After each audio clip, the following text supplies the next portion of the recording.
Alden nahulog sa tricycle, mga kasembreros. Family ni Kath nagbanding pala, no? Tapos, May 30, pasabog ni Alden. Yan at marami pang item sa vlog na ito. Unahin ko ito, yung kanyang special line clear braces pala, mga kasembreros, ay nag-post kahapon ng bagong video nila, mga kasembreros. Actually, parang hindi siya bago parang nirepost lang nila, mga kasembreros. So, yung segment or parang episode na ginawa ni Alden dito ay may mga questions na naka-flash sa kanyang screen. Tapos, he answered it by a fact or myth. No? Ganon siya, mga kasembreros. So, pinakaunang question nito ay, you need to visit the dentist less with aligners than with braces. Tapos, ang sagot na, sagot na dito ay fact, mga kasembreros. So, the treatment is digitally mapped and you can get all your aligners in advance for travel reducing. So, yun, para may explanation dito yung special line clear braces. Tapos, another question or statement, aligners can be worn during sports or workouts. Tapos, ang kanyang sabi dito ay fact, mga kasembreros, no? Tapos, yung next statement naman, you can drink water while wearing aligners. Tapos, sabi niya dito ay fact, mga kasembreros. Tapos, another statement, aligners fit your busy lifestyle. Fact, ang sabi niya dito, mga kasembreros. Tapos, next statement dito, aligners let you confidently smile in public. Definitely fact, mga kasembreros, no? So, nagpa-cute-cute pa siya dito, mga kasembreros. So, yun yung mga questions na mamaya pa-play ko to para kung gusto niyo po, mga kasembreros, no? Na panood first hand.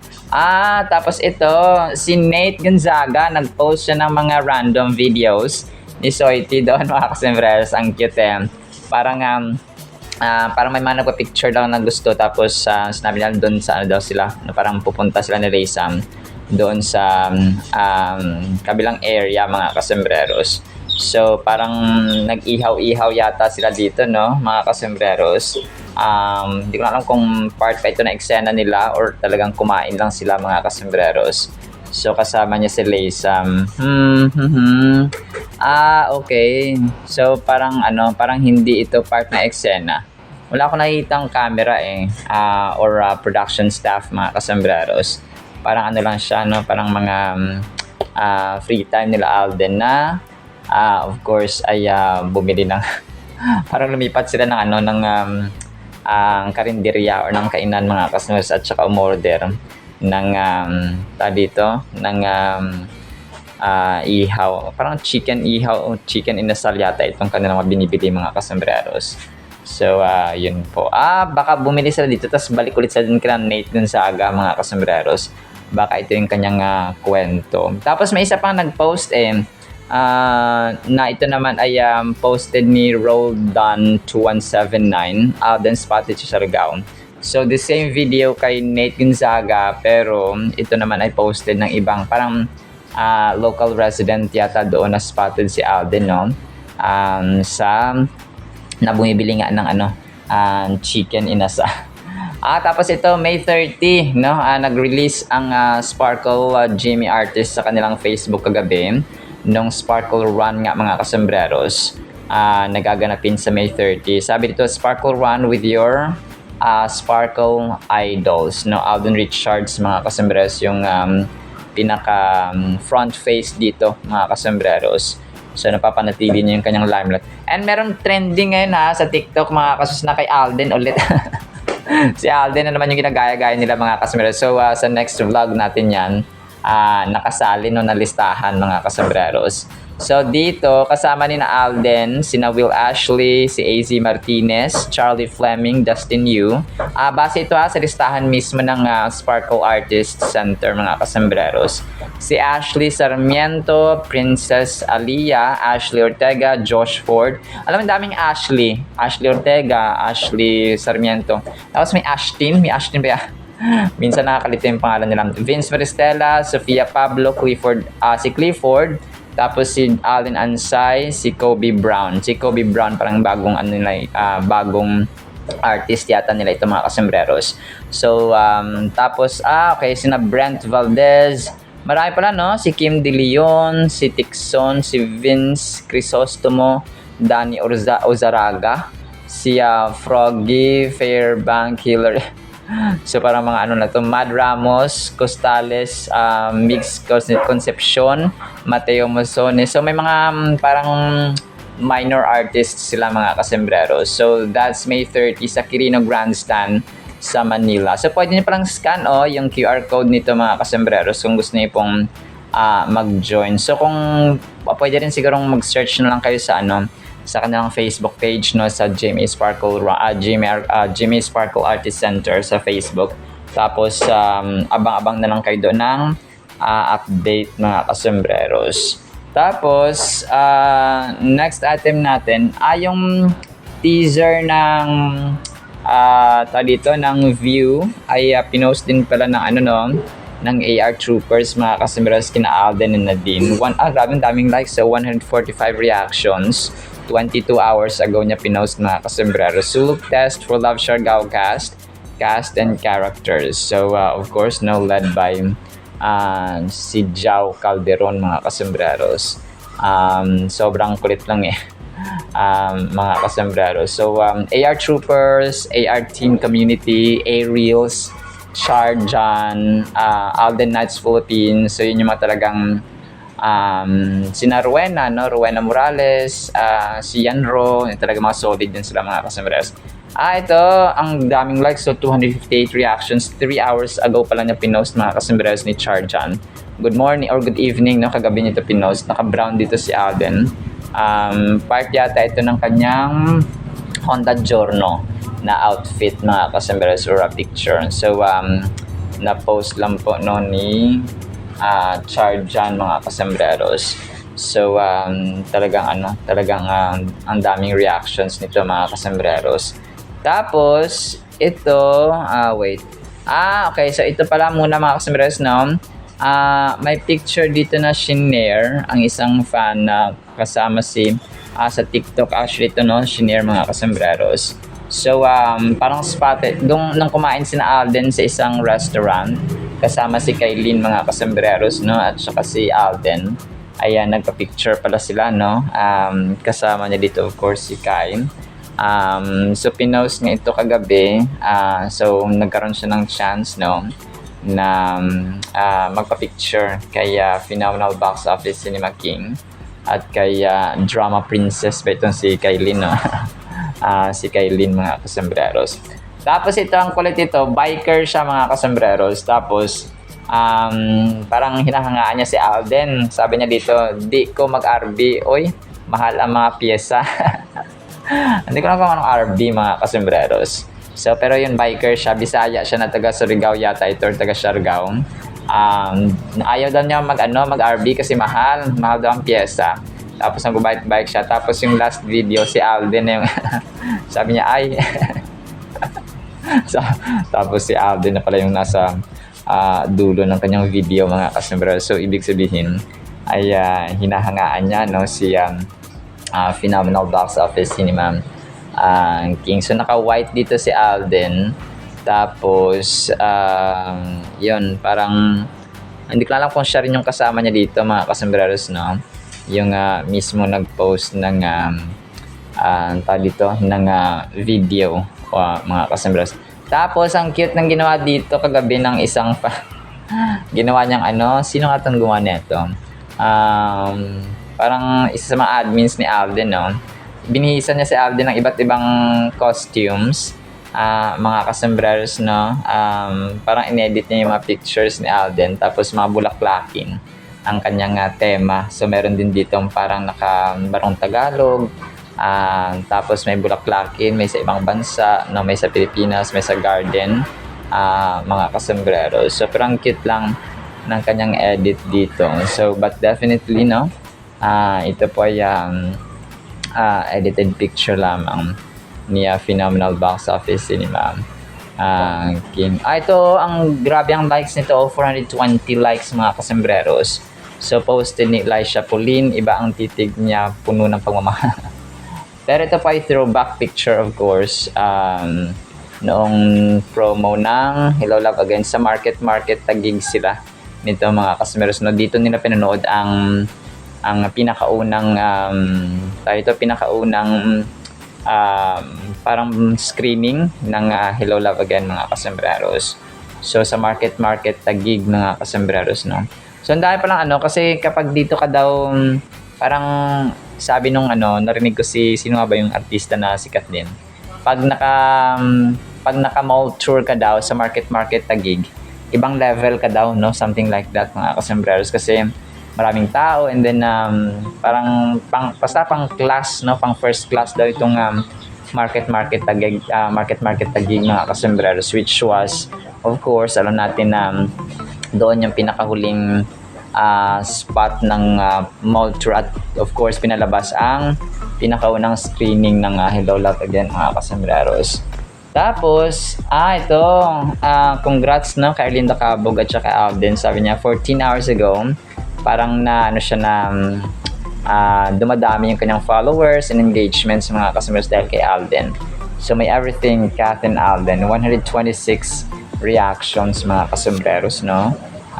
So 14 hours ago ito. So congrats, no, kay Ma'am Arlinda Cabog. Tapos isa sa major items natin, nag-share ang isang admin kagabi ng family bonding ni Kath mga kasembreros at ng kanyang mga kapatid at ng kanyang mama mga kasembreros. So swimming pool ito mga kasembreros ng Bernardo. So mataas pala, no, overlooking view pala ito mga kasembreros. Itong bahay ni Kath, no, kasi parang third floor yata, no, or second floor. Hanggang second floor ang bahay nito mga kasembreros. So buong pamilya sila dito sa Lexin, sina Ate Tin, Ate Kay, tapos dito sa nakaupo, hindi ko na si Kath mga kasembreros. Pero ito po ay, if I'm not mistaken, part ito ng post ni Mama Min, no, nung time na parang nagkaroon sila ng bonding with the parents of Lexin mga kasembreros. So parang ito yun, if I'm not mistaken, mga kasembreros. So parang ito nga yun na na-flash ko nung nakaraan, tapos na screenshot lang ng isang admin mga kasembreros. Ito mga pictures or random photos kagabi mga kasembreros, no, ng family ni Kath. Tapos ayun, isa sa mga major items natin mga kasembreros. Nagulat ako dito, hindi ko alam kung yung pagkahulog or parang pagkatisod, parang something like that. Pagka-stumble, no, ni Alden sa tricycle ay part ng kanilang kasi ang nangyari dito, parang bumaba siya sa tricycle, tapos pa-play ko ito mamaya, by the way mga kasembreros. Pagbaba niya, para siyang natumba. Hindi ko na alam kung part ito ng kanyang script mga kasembreros, kasi parang kunwari daw ay lasing, parang nakainom siya dito mga kasembreros sa kanilang taping nga, no. Tapos sabi niya dito, kasi ang caption mismo Alden Richards nahulog sa tuktok. So ang tuktok kasi doon ay dito, parang yung sasakyan na motor mga kasembreros na tawag doon sa local residents ng Siargao, or sa Siargao nga mga kasembreros. So tapos may nag-assist sa kanya and so on. So yun, medyo mahaba itong video na ito, almost more than 2 minutes yung video na ito mga kasembreros. So tapos dito ay parang umorder siya ng mga burgers, no, mga kasembreros. Tapos parang napasigaw pa siya na parang ang laki daw ng presyo, sabi natin. Something like that, no, mga kasembreros. Tapos yun, hindi ko lang kung part ng kanyang ng script yung mga kasembreros. So yun, nung pinabayad siya ay masyadong parang napasigaw siya mga kasembreros na na doon sa tendera na mga kasembreros. So parang okay, so parang part nga to ng kasi ito yung time na parang isa sa mga unang shoots nila to mga kasembreros. Pero kagabi lang kasi pinost nung mismo nakakuha ng mas malapit doon mga kasembreros. Akala ko marinig pati yung kaya sinasabi ni Alden, kasi baka na-spoiler na naging spoiler alert ng mga kasembreros itong kanina eksena mga kasembreros.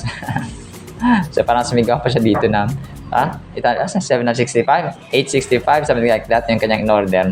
Tapos nagbayad naman siya. Hindi ko na alam kung, of course, no, siguro part din ng eksena nila, yung pagsigaw ni Alden dun sa tindera, mga kasimeros, kasi alam natin, mabait naman si Alden, yung bakit niya sisigawan. Si ating tindera, mga kasimeros. So, yun po, no, talagang talaga ang kulit at ang so medyo nakainom daw siya. So yun, nagulat na ako na nahulog pala si Alden dito sa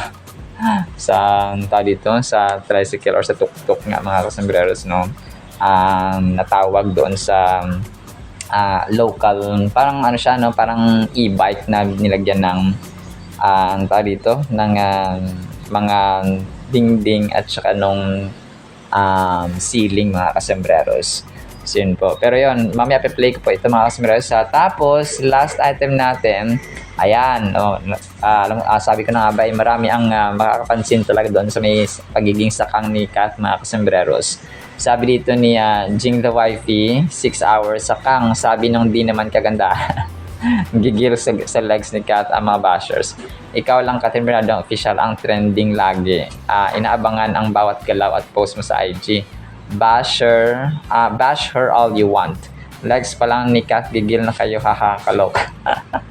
So sabi ko na nga ba, pero mamahalin kasi itong suot niya, mga kasombrero. So sabi dito, Amina Mwadi, something like that, no? Okay.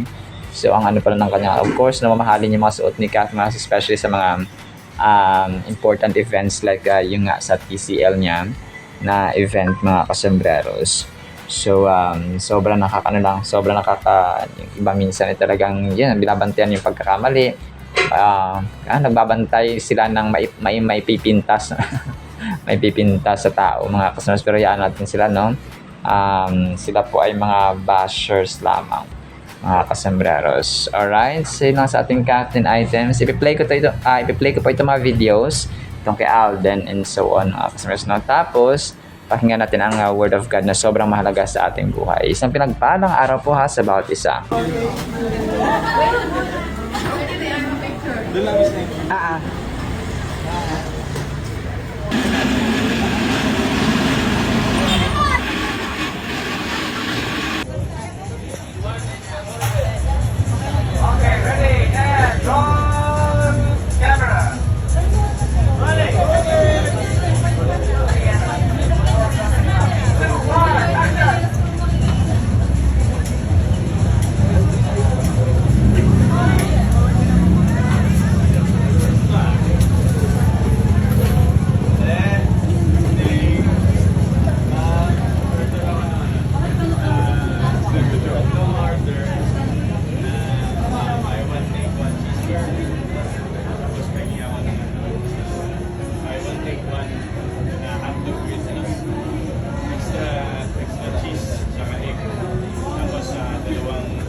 Napaka-the best po ng word natin mga kasembreros. Sobrang makaka-learn tayo dito ng napakagandang aral. Ang title po ay ang Nagmamahal sa Pera. Bakit kaya, no? Ecclesiastes chapter 5 verse 10, He who loves money will never have enough money to make him happy. Napakaganda, no? It is the same for the one who loves to get many things. This is also for nothing, or this also is for nothing. So, alam nyo, nature ito ng tao, mga kasembreros, na in-inject ni Satan yung vanity, yung wala kang satisfaction, wala kang contentment, mga kasembreros, and hindi lamang pera, no? Nakita natin hindi satisfied ang tao ngayon sa buhay. Yung sa partner, for example, yung may asawa ka na, or may partner ka na, maghanap ka pa ng ibang kalaguyo, or ng mga good time dyan, no? So, may mga times na natatawa ka dito sa trend na to, yung parang kaka-online shopping mo sa TikTok or sa Shopee or sa Lazada. Kunwari, yung ino-order mo parati ay headband, or for example, yung sapatos. Tapos order ka na naman, tapos so parang ganda nitong itong sapatos, tapos tinapon yung mga sapatos niya, sobrang dami, mga kasembreros, na kung saan ay sangkadamakmak na pala na sapatos yung na-order niya at saka nabili, pero may bago na naman siya nakita sapatos, ay bibili na naman siya. Natatawa ako din kaya nakita ko yung sa TikTok ni at saka sa Facebook ni ng mama ni Miguel Tan Felix, mga kasembreros, at saka ni Mami Grace si Mami Grace kasi, na mama ni Miguel Tan Felix, na GMA actor siya. Yung si Mami Grace, mahilig siya sa headband, yung sa ulo nga, mga kasembreros. Parang comedy nila ba? Tapos sabi niya dito ay parang nag-scroll siya sa cellphone, sabi niya, parang gusto ko tong headband na to. Tapos maya-maya, tinapon yung sangkadamakmak na headband pala na order na pala niya, mga kasembreros. So yun na, parang ginawa nilang comedy, which is definitely totoo, no? Minsan naglulong tayo, parang we're always desiring for this, for that, for this. So parang gusto mong kamalin lahat to satisfy your cravings, to satisfy yourself, mga customers. Pero in the end, ay hindi naman pala tayo satisfy. Kasi, kunwari, no, bagong cellphone. Tapos after 2 years, may panibagong unit na naman ng iPhone, for example. So, gusto mo na naman ng ganon. So, parang walang kakontentuhan ng tao. So, maaring siguro pag bumili ka rin ng cellphone, yung sira na yung cellphone mo. So, pwede yan, mga kasi. Pero, dahil natakam ka lang, or parang gusto mo na ng bagong unit na naman, hindi pa nga sira yung cellphone mo na dati na ginagamit mo, ay bibili ka na naman, no? Kasi nga marami kang pera. So, ganun din po ang gustong sabihin dito ni Haring Solomon, mga kasembreros, the author of Ecclesiastes, no, na the wisest man ever lived, or the wisest king, mga kasembreros. So, sabi nito, sa mga nagmamahal sa pera, yung mga tao nagmamahal sa pera, ay hindi sila magkakaroon ng sapat na pera. Kaya pansin natin yung mga corrupt, no, sa ating gobyerno, na kung saan ay may mga milyones na nga sila, ay gusto pang magkamal pa ng marami pang pera, na gawing billion and billion, mga kasembreros. So, hindi rin sila makokontento, hindi rin sila mapapasin ang pera nila because greed, no, kasakiman ng mga kasembreros ang tawag dito, ang nangingiral ng espiritu. So, sa ating mga mahirap, no, sa ating mga ultimo lang, ay kailangan natin ng pera, no, kailangan pagpaguran, pero not to the point na magiging gahaman tayo, magiging grabby, magiging avaricious tayo, or greedy, or sakim, or gahaman sa pera, mga kasembreros. So, kasi ang tao daw, nature na kasi natin yun, no? Kapag marami kang pera, marami ka na may isip na plano.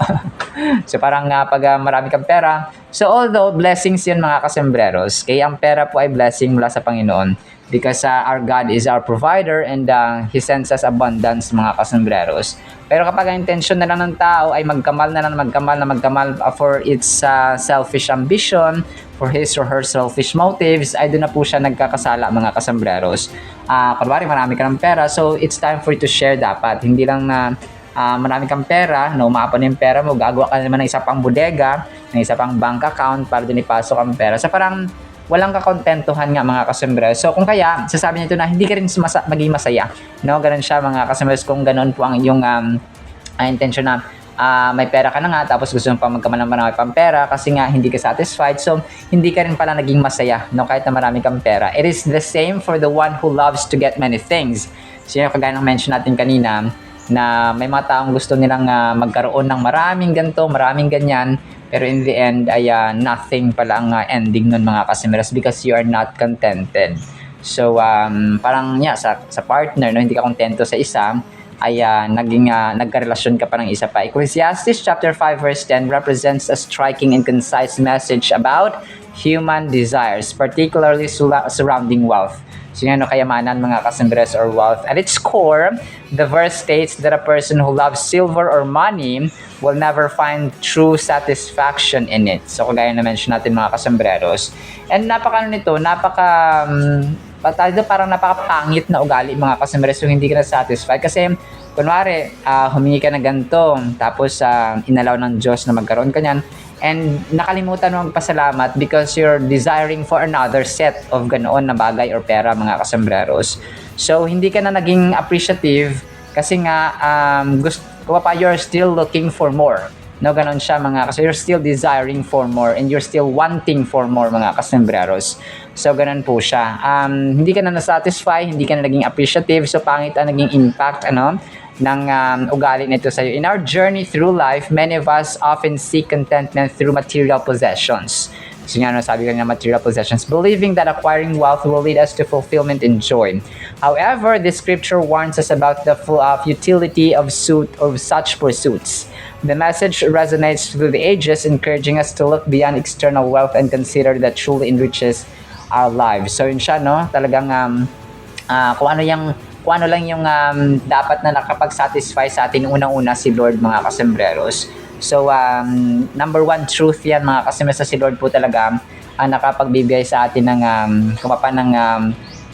satisfaction. As we examine the key components of Ecclesiastes chapter 5 verse 10, we notice several important themes. The concept of loving silver or loving money signifies an emotional attachment to wealth and material goods. So ang dito, kasi di ba kapag marami ka ng kayamanan, yung puso mo nandun na rin no, mga kasama. So parang naka-attach na yung sarili mo, yung puso at isipan mo, yung time and effort mo dyan sa pagpapagang-angkin at pagtatrabaho at todo effort para lang makakamkam ng marami pang pera mga kasembreros. This kind of love can become consuming and blinding, preventing us from seeing what is truly important. So nakakabulag siya. No, ito yung masama mga kasembreros kapag tayo po ay hindi na satisfied, no, mahal mo gagamitin natin ang pera. Okay? Kailangan natin ng pera pero hindi natin siya dapat mahalin at gawing Diyos. No, ito yung gustong sabihin din dito ni Haring Solomon na yes, kailangan natin ng pera. Okay? Sino ba naman ang hindi kailangan ng pera mga kasus? Pero kapag ginawa mo na siyang Diyos at ginawa mo na siyang master ng iyong buhay, na lahat ng oras at panahon mo ay dyan mo ginugugol, ay doon na po tayo nagkakasala. Solomon not only implies that those who are attached to wealth will never reach satisfaction, but also that their desire for more will lead to a monotonous cycle of longing. So, monotonous cycle, ibig sabihin paulit-ulit na lang mga kasembreros na hindi mo na malayan, matanda ka na pala at saka mamamatay ka na, and yet you're still longing for wealth mga kasembreros or kayamanan. In our lives, we might occasionally ask ourselves, will having that new car finally make me happy? That answer often reveals itself to be no. So sometimes kasi pag may kotse ka, ngayon ay talaga magastos na mga kasembreros, no? Yung maintenance ng sasakyan, talagang no? Talagang kailangan alagang-alaga mo. So grabe, no? Napaka ikli ng buhay ng tao yung kunwari pinagpaguran mong kotse na kunwari 15 years or 10 years mo na pinagpaguran. Tapos nung maangkin mo na siya, nagbabayad ka pa rin kasi utang. Tapos overtime ka, no, double job ka, no, double work, triple work pa nga, no, sideline dito, sideline doon para mabayaran yung utang na kotse. And then pagkatapos mo siyang mabayaran, naluma na siya mga kasembreros. So parang para ka na lang nag-commute, no, kasi nga yung kotse mo, well, ba naman talaga pag may kotse ka na sarili, pero para ka na rin nagpamasahe or parang nag-commute kasi nga yung binabayad mo monthly or binabayad mo sa kotse mo kasing utang, parang yun na rin yung pamasahe mo mga kasus. Parang simple pride, no, ng tao yung ganoon mga kasembreros. Kung hindi kasi kaya na i-cash, ay bakit ka pa naman umutang, no? Pero yung mga tao talaga na ganoon mga kasembreros. So sa final thought natin, another vital lesson is to practice gratitude. Learning to appreciate what we have can counteract the constant craving for more. When we focus on our blessings and cultivate a grateful heart, we shift our perspective on wealth.